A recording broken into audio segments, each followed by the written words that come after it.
Everyone and welcome to Marg Books video, जिसमें आज हम बात करेंगे आइटम कंपनी मास्टर की। मार्क बुक्स की कंपनी मास्टर ऑप्शन की हेल्प से आप आइटम्स की कंपनी को इजीली मेंटेन कर सकते हैं। जैसे अगर हम फार्मेसी में क्रोसिन टैबलेट की बात करें तो क्रोसिन आपने किस कंपनी से परचेज की है वो आप कंपनी मास्टर में मेंटेन कर सकते हैं।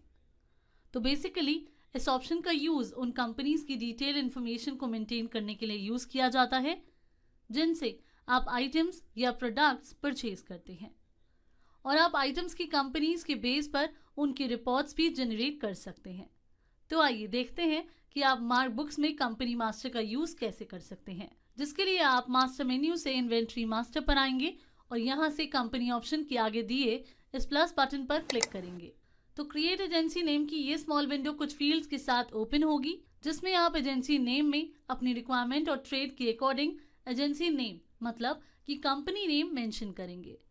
For example E Merck private limited. Then है मेन ग्रुप।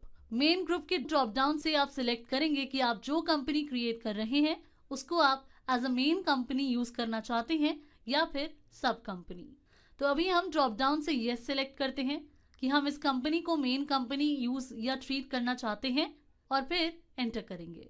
देन कर्सर मोर ऑप्शन पर स्टॉप होगा, यहाँ दिए चेक बॉक्स पर क्लिक करेंगे तो कुछ और ऑप्शंस ओपन हो जाएंगे जिन्हें आप चाहें तो अपनी रिक्वायरमेंट के अकॉर्डिंग फिल कर सकते हैं। जिसमें पहले है प्रिंट रिमार्क। यहाँ आप अपनी रिक्वायरमेंट के अकॉर्डिंग रिमार्क मेंशन कर सकते हैं जो आप चाहते होंगे बिलिंग के टाइम प्रिंट होकर आए। देन है स्टेटस।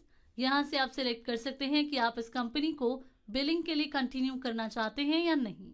मतलब कि अगर आप चाहते हैं कि ये कंपनी या इस कंपनी के प्रोडक्ट्स आपको बिलिंग के टाइम शो नहीं हो तो आप स्टेटस के ड्रॉप डाउन से डिसकंटिन्यू सिलेक्ट करेंगे। और अगर आप चाहते होंगे कि बिलिंग के टाइम पर आपको ये कंपनी और इसकी आइटम्स शो हो तो आप स्टेटस फील्ड को कंटिन्यू पर सेट करेंगे। तो जैसे अभी हम स्टेटस फील्ड को ड्रॉप डाउन से कंटिन्यू पर सेट करते हैं। देन है रीऑर्डर प्रेफरेंस।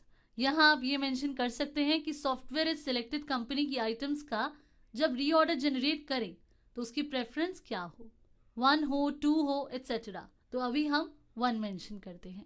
फिर है स्टोर रूम।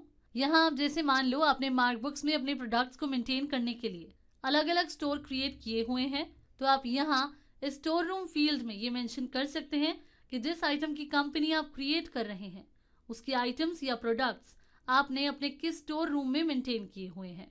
फिर है प्रोहिबिट। इस फील्ड का यूज बेसिकली ऑपरेटर वाइज या यूजर वाइज उस कंपनी के प्रोडक्ट्स को बैन करने के लिए किया जाता है जो आप नहीं चाहते कि आपके यूजर या ऑपरेटर्स सेल करें। जैसे फॉर एग्जांपल किसी कंपनी की आइटम है जो काफ़ी कॉस्टली है एंड आप नहीं चाहते कि आपके ऑपरेटर्स उसको सेल करें, तो इस केस में आप पर्टिकुलर कंपनी या उस कंपनी के प्रोडक्ट्स को बैन कर सकते हैं। तो अगर आप इस कंपनी की आइटम को अपने ऑपरेटर के लिए बैन करना चाहते होंगे तो इस प्रोहिबिट फील्ड को आप यस करेंगे, नहीं तो नो पर सेट करेंगे। Then is expiry receive up to. इसमें आप ये मेंशन करेंगे कि आप सॉफ्टवेयर को कितने डेज के लिए अलाउ करेंगे कि वो सिलेक्टेड कंपनी के एक्सपायरी प्रोडक्ट्स को रिसीव कर सकें। सपोज हम 30 मेंशन करते हैं कि सॉफ्टवेयर 30 डेज तक पर्टिकुलर कंपनी की एक्सपायरी प्रोडक्ट्स रिसीव कर सके।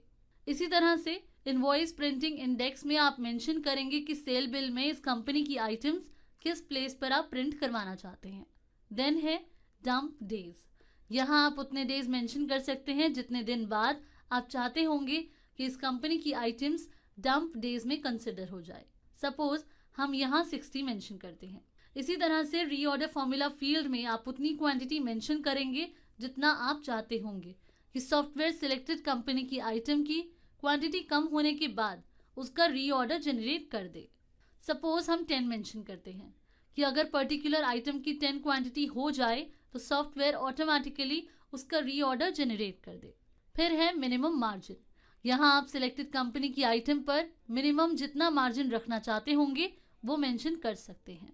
Let's say 5%, 10% etcetera. सपोज हम 10% मेंशन करते हैं। फिर है ईमेल्स एंड वेबसाइट्स।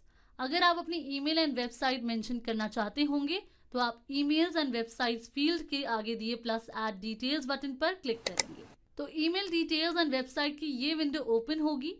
आप अपनी रिक्वायरमेंट के अकॉर्डिंग डिटेल्स फिल कर लेंगे। देन अपडेट बटन पर क्लिक करके डिटेल्स को सेव कर लेंगे। अब सभी डिटेल्स एंड फील्ड्स फिल होने के बाद हम यहाँ दिए सेव बटन पर क्लिक करके एजेंसी क्रिएट कर लेंगे। तो इस तरह से एजेंसी क्रिएट हो जाएगी। इसके अलावा अगर आप किसी एजेंसी को मॉडिफाई या डिलीट करना चाहते होंगे तो आप उस एजेंसी के आगे दिए मॉडिफाई आइकॉन पर क्लिक करके उसे मॉडिफाई भी कर सकते हैं एंड डिलीट भी कर सकते हैं। लेकिन एक बात का ध्यान देंगे कि आप उस एजेंसी या कंपनी को डिलीट नहीं कर सकते हैं जिसमें उस एजेंसी के प्रोडक्ट्स अवेलेबल होंगे। इस केस में आपको इस तरह का मैसेज शो हो जाएगा, that is item available for this agency. तो फ्रेंड्स, इस तरह से आप मार्कबुक्स में आइटम कंपनी मास्टर ऑप्शन का यूज कर सकते हैं। Thanks for watching.